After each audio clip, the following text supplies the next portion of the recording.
Welcome into TalkFCB and welcome back here to the channel, guys. And today we are going to be discussing Lionel Messi and the Argentina debate. And it's as simple as that. What we're going to be discussing in a lot of detail is Messi with Argentina and many of the misconceptions that we hear day in, day out about Messi internationally. Time and time again, we hear about how Messi hasn't won an international trophy. Time and time again, we hear how Messi isn't the same player with Argentina as he is with Barcelona. In this video, it's not going to be a full-on rant. What we are going to be doing, though, is discussing step-by-step Messi with Argentina, really the full story, the full picture here, and we are going to be looking at some of the Argentinian teams that he has played in over the years, and discussing, really, is that Argentinian team really that good? I mean, is it? And this here today, guys, is going to be more of a discussion-based video. We're going to be giving a lot of opinions, a lot of depth in our conversation, and of course, I want to know your thoughts in the comments down below on the Messi-Argentina situation in its entirety. But I'll just start here by saying on Friday, it was Argentina against Venezuela. It was the comeback there of Messi to the national team. It was his decision to come back, really put himself in this situation to play in this game. They played Venezuela in Madrid in a friendly match. Argentina lost the game. They didn't just lose to Venezuela, they lost by 3-1. It was a poor game, a poor defeat, a poor performance, and it was not good. And of course, following that game, you get many people jumping on the train of, Messi loses. And the reason that people do that, the reason that as soon as Messi loses with Argentina, people jump on the bandwagon and they use that as so much ammunition to really hit him hard with. And the reason of that is because that's all you can throw at him. That is all that you can ever throw at Messi, because quite simply, he's demolished everything else. Your own team, the team that you support, I guarantee you've been on the receiving end of a Messi hammering, a Messi beating, and the only way that you can get back at him is by really launching a tirade here of abuse of his international form. But what I would also say is, on that Friday night there, when Argentina lost in a friendly, it was a friendly, Argentina were not competing for anything, they weren't challenging for anything, it was a simple, friendly match full of experimentation. But what also happened on that Friday night was, Cristiano Ronaldo also returned to the Portugal national team. He played against Ukraine in what was not a friendly. That was a competitive game in qualification for Euro 2020. They played at home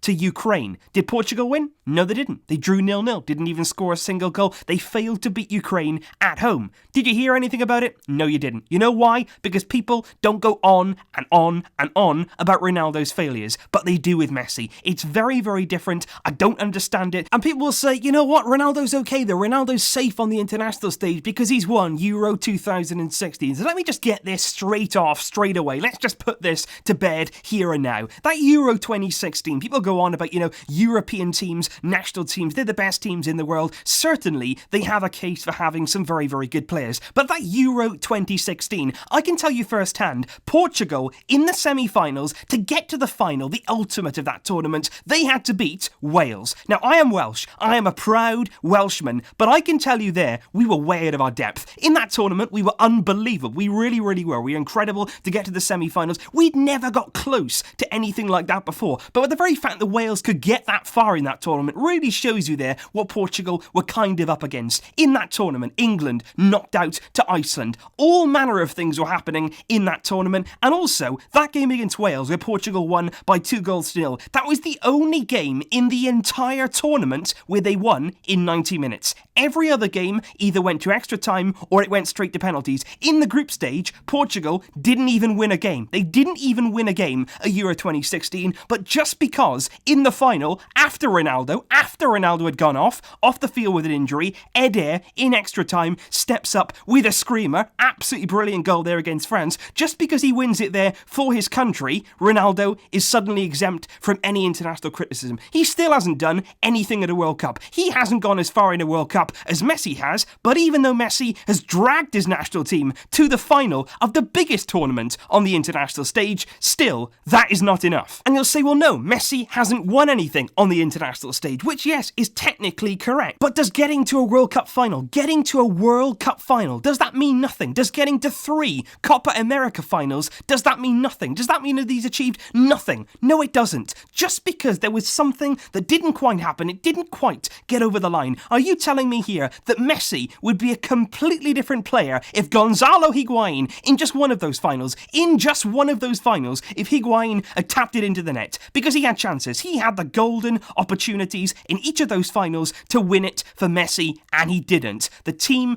didn't quite get over the line, and just because of those misses now, it's an entirely different perception of Messi on the international stage. And I want to say it like this, because a lot of people are saying Argentina are a world-class side. They've got world-class players. Show me those players. Show me those world-class players right throughout their team, because quite frankly, I do not see them. And don't just take my word for it, guys. Let's have a look now over the Argentine teams that Messi has been involved in World Cups, in Copa Americas. We'll start here with the World Cup team under Sabella that got to the 2014 World Cup final. And I have to say, this here is the best team of the lot. And look at it. It's still not exactly blessed with talent. You've got Romero in goal, who's a pretty decent goalkeeper. Zabaleta there at right back, who was at that time coming towards the end of his peak there, wasn't really at the same level that he had been earlier on in his career. Di Michaelis, a player who right throughout his career has certainly had his good moments. He is severely hampered there with his lack of pace. You've got Garay, you've got Rojo there playing at left back, a position that he has never really excelled in whatsoever. Mascherano in midfield alongside Biglia. That's a decent midfield there, but you wouldn't exactly see that breast with creativity and passing ability in there.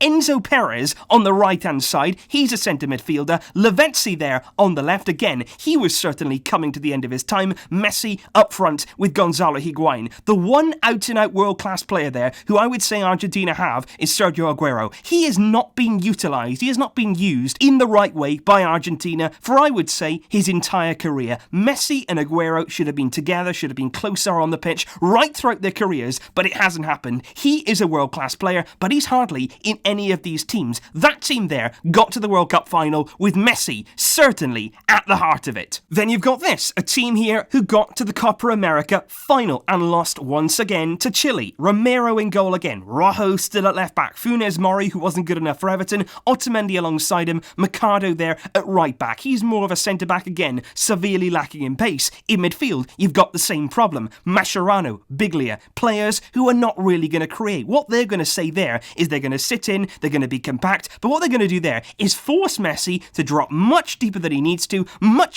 deeper than he has to. He's not going to be effective because he there needs to add some creativity in that midfield. Banega's a good player, Di Maria's a good player, and Higuain, on an opportunity, he may be able to score 1 in 5. That there is a decent side, but again, Copa America final, not exactly world class throughout that team. And this really just tops it all off. This tops it all off for me. When you talk about Argentina having a world class side with world class players right throughout it, just have a look at the team here that went to the 2018 World Cup. Willy Caballero in goal at the 2018 World Cup. I mean, are you kidding me? Mercado, Otamendi, Tagliafico. A decent defence there. In midfield, things still haven't changed. Mascherano, Enzo Perez, still in 2018. Salvio from the right, Acuna from the left, Messi, finally Aguero is there with Metza. Where exactly in that team are all of those world-class players that everybody loves to talk about? Where exactly in that team are the abundance of talent, the players who can score goals? You talk about Paulo Dybala, you talk about Mauro Icardi. What have they done, though, for the national team? A lot of people like to say that Messi's never done anything for Argentina, that Messi's never won anything for Argentina on the international stage, but what about those players like Icardi, like Dybala, who you're going to claim are world-class, but what have they done on the international scene? Not a lot. So don't judge them like that. If you're not going to give Messi the benefit of the doubt just because he hasn't done it internationally, then don't give the benefit of the doubt to everyone else. And just have a look at this, guys. The other night, Friday night, this was the team that Argentina lined up with. And yes, it was a friendly, and yes, it was experimental, but still, people are going to jump on the bandwagon, people are going to judge. Have a look at that team there. Armani in goal. Armani, all I know about Armani is he's a clothing designer from Italy. Mercado, Foyth, he is a bright young player coming through at Tottenham, fair enough. Martinez, Montiel, Tagliafico, Paredes and Lo Celso in midfield. That's a good midfield there. Messi, Martinez,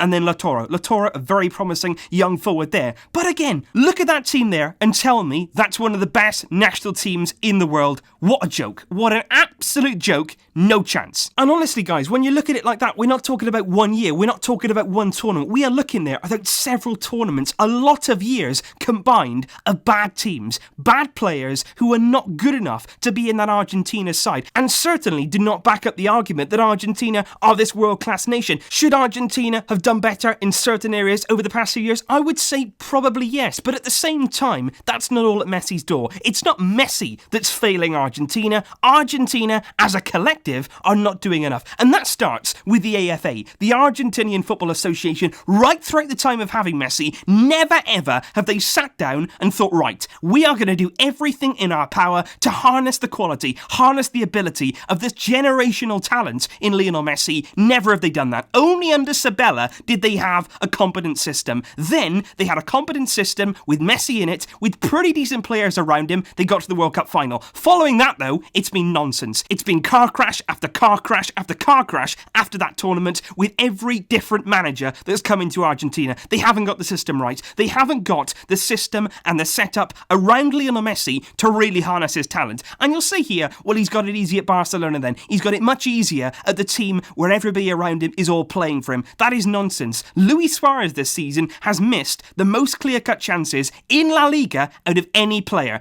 and a lot of those provided by Messi himself. But at Barcelona, what we have done is sat down and thought, right, what we're going to do here, we're going to have a system, we're going to have philosophy, we're going to stick to it, it's going to get the best out of Messi, but also it's going to get the best out of all the other players that we have. And it's not even here about having the same style, game in, game out, year in, year out, because people say at Barcelona, oh, he's been okay because he's been protected in the system year in, year out. What absolute nonsense again. So much rubbish, so much stupid opinions coming out about Messi connected with Barcelona just because he's stayed loyal to the club that brought him over from Argentina at a young age, took care of him, took care of his family, and now he's repaying us, and he certainly has done that. But if you look at him in Barcelona, Pep Guardiola, that was passing football, that was reliance on the midfield, a lot of protection there from midfield, playing through there with complete total football. But then look at Luis Enrique, under which Messi secured the treble, was unbelievable as well, but it was completely different. There was a lot more long balls, the transitions were much, much quicker, with a lot more dependence solely on the forward line. And even now, under Ernesto Valverde, it's something different once again. Things have certainly changed for Messi, but as a player, he's adapted. Now with Valverde, it's a slower, more methodical way of playing. He's been asked to do more in terms of the build-up as well, and he's certainly risen to that occasion. Messi can adapt, but all it takes behind the scenes, from the club, from the nation, you've got to have a bit of planning. You have to have a bit of planning, and just a tiny bit of understanding of the game itself. And Argentina simply haven't done that. And by the time that Messi retires from international duty, which will happen, it will happen at some point, they are going to regret not getting the best out of what is here the greatest player of all time. As of right now, Lionel Messi with Argentina, 3 Copa America finals that he has reached with Argentina, and unfortunately he has lost. He has won the Under-20 World Cup with his country, and of course, he has reached the World Cup final. He has 129 caps to his name,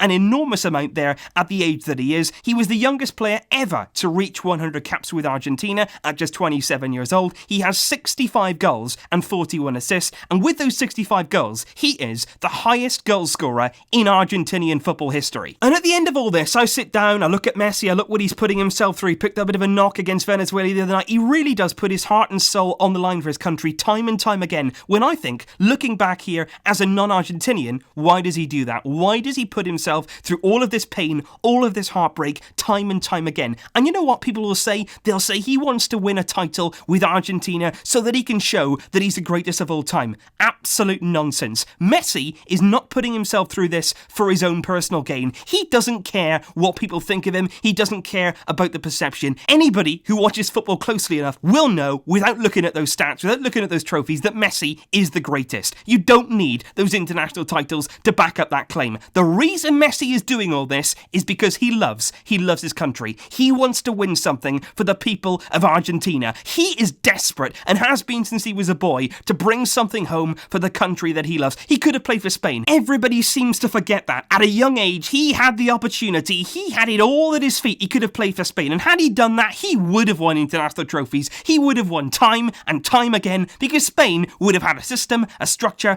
and a real foundation in place to get the best out of him and every other player in that Spanish team, as we've seen through Xavi, Iniesta, all of the glory days. Spain certainly had that in their locker. With Argentina, though, he has been failed. No doubt about that. The country that he loves, the country that he chose to represent, time and time again, he wants this more than anything else. And the sad thing is, some of the people that criticise him, they're Argentinians. That, for me, really does bite. That hurts. You should be appreciating this man. You should be grateful for everything he has given you over the course of his career, when time and time again, he has been let down. Has he given up? No. Every single time he wants to come back, he wants to give you something, he wants to win a title, and I am praying that this summer, the Copa America will be coming to Argentina, and Messi will rise highest. So a bit of an unexpected video there today, guys. I just had to get all of that stuff off my chest. I hate people talking nonsense about Messi, but I hate really when they're talking about the international side, because many times, as you can see there, with the teams that I've shown you, with the facts that I've given you, it's all nonsense. It's statements that are simply not true about Messi internationally, and particularly the Argentina teams that he's been in. World-class teams, Argentina are a world-class team. That's all I ever hear, and for that reason, I just had to do something today. I had to do a video to talk about this in a bit more detail, and of course, guys, I want to know your thoughts and your full opinions in the comments down below, so let me know what you thought. Hopefully you're having a good weekend and enjoying your Sunday. I'll be back soon with more videos, but until then, as always, Vasca el Barça!